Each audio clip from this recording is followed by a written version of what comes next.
हो गया आप लोगों की आवाज? बलिया वाले भी आए हैं ना यहाँ, बिहार वाले भी है ना? ऐसी आवाज नहीं चलेगी। मेरे साथ दोनों हाथ उठाकर मुट्ठी भींचकर इतनी जोर से भारत माता की जयकारा लगाइए कि जेपी के सिद्धांतों को छोड़कर जो कांग्रेस के गोदी में बैठे हैं उनके हृदय के अंदर कमी आ जाए। मेरे साथ दोनों हाथ उठाइए, उठाइए दोनों हाथ, मुट्ठी भींचिए और प्रचंड आवाज से बोलिए भारत माता की, भारत माता की। मंच पर उपस्थित उत्तर प्रदेश के यशस्वी मुख्यमंत्री श्रीमान योगी आदित्यनाथ जी,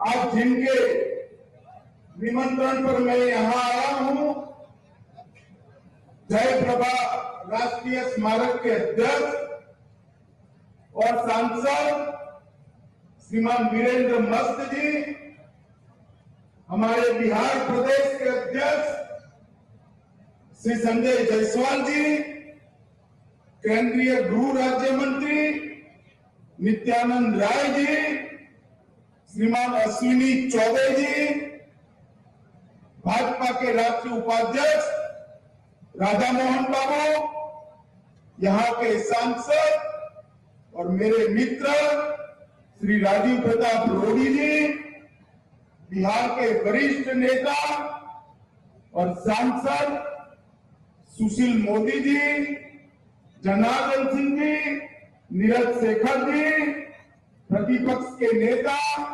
विनय कुमार जी, हरीश त्रिवेदी जी, उपस्थित सभी उत्तर प्रदेश सरकार के मंत्रीगण और आज जेपी की जन्मभूमि पर इतनी बड़ी संख्या में आए हुए मेरे प्यारे भाइयों बहनों को मेरा प्यार नमस्कार।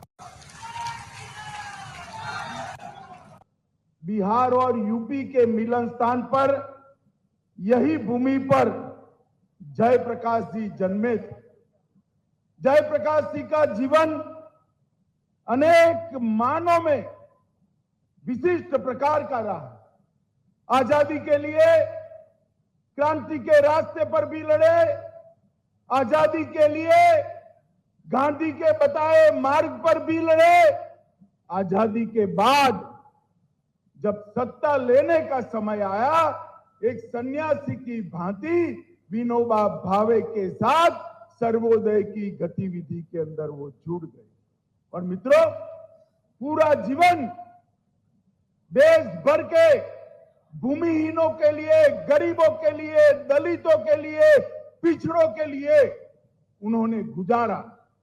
समाजवाद, सर्वोदयी विचारधारा और जाति विहीन समाज की रचना की कल्पना लेकर जयप्रकाश जी ने देश में अनेक विध नए नए प्रकल्प लिए।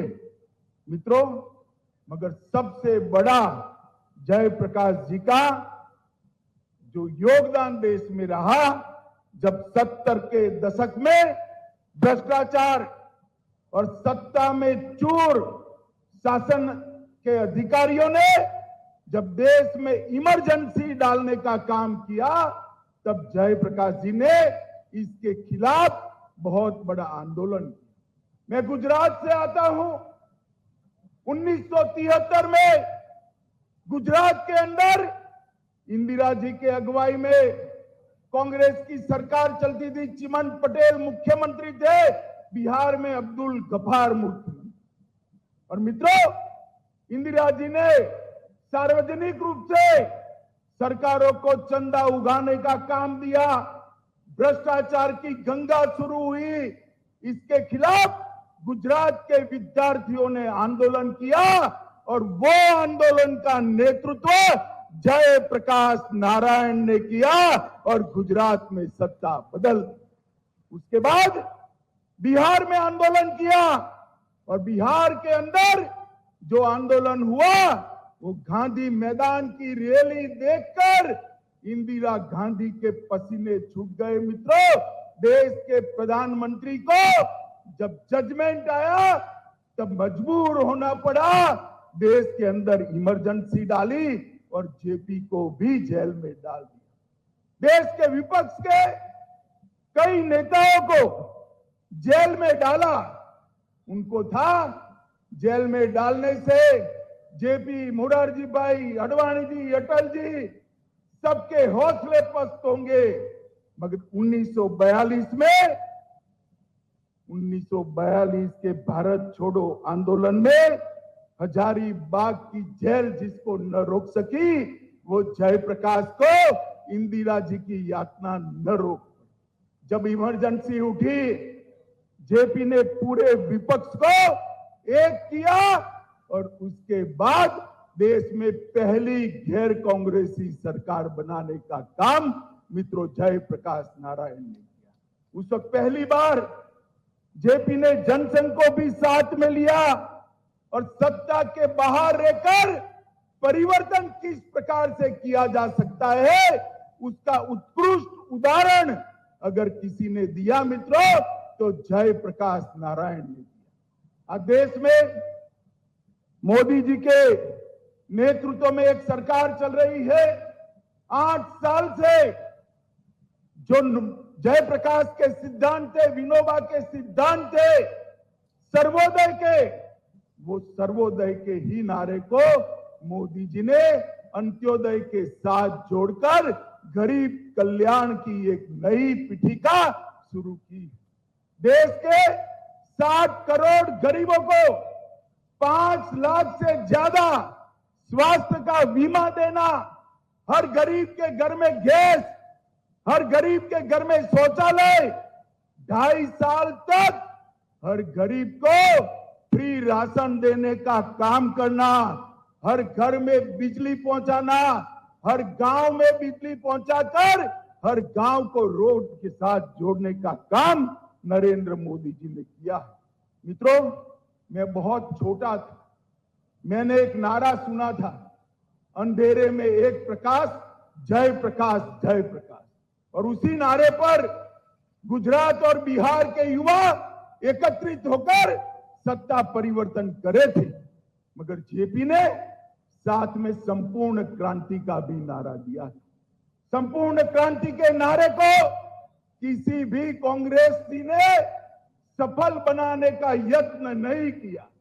संपूर्ण क्रांति के नारे को सफल बनाने का काम देश के प्रधानमंत्री नरेंद्र मोदी जी ने किया है। मित्रों, नरेंद्र मोदी जी ने किया। आज देश भर के 60 करोड़ गरीबों को उनके जीवन स्तर को ऊपर लाकर उनके लिए रोजगारी के मौके सृजित कर उनके जीवन में उनके घर से धुआं निकालकर घर में उजियारा करने का काम नरेंद्र मोदी जी ने किया है।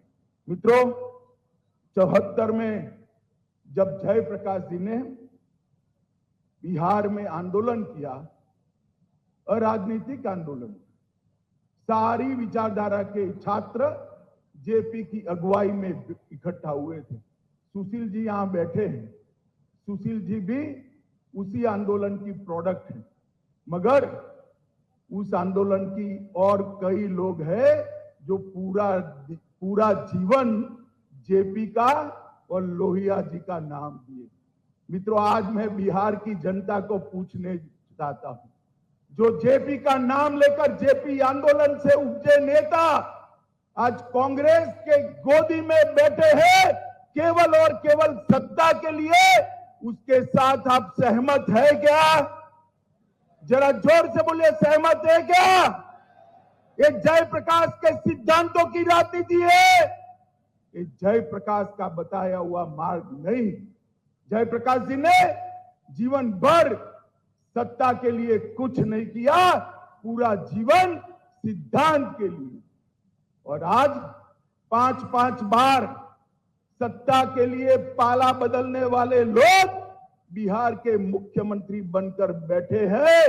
बिहार की जनता को तय करना है कि जयप्रकाश के दिखाए हुए रास्ते पर चलने वाली नरेंद्र मोदी के नेतृत्व वाली भारतीय जनता पार्टी चाहिए या जयप्रकाश के रास्ते से भटककर सत्ता के लिए समाधान करने वाली एक गठजोड़ की सरकार चाहिए। मित्रों, आने वाले दिनों में जेपी के सिद्धांतों के कई लोग अनुयायी युवा पैदा हो, इसके लिए स्मारक बनाने का विचार नरेंद्र मोदी जी ने दिया था।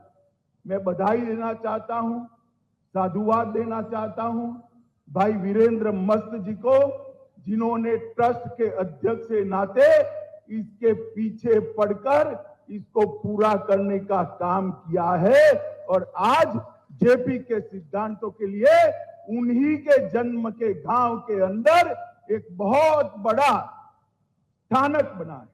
यहां पर रिसर्च सेंटर भी बनने वाला है, यहां पर फैकल्टी की रहने की सुविधाएं भी बनने वाली है, यहां पर विद्यार्थियों की रिसर्च की सुविधा भी रहने की बनने वाली है।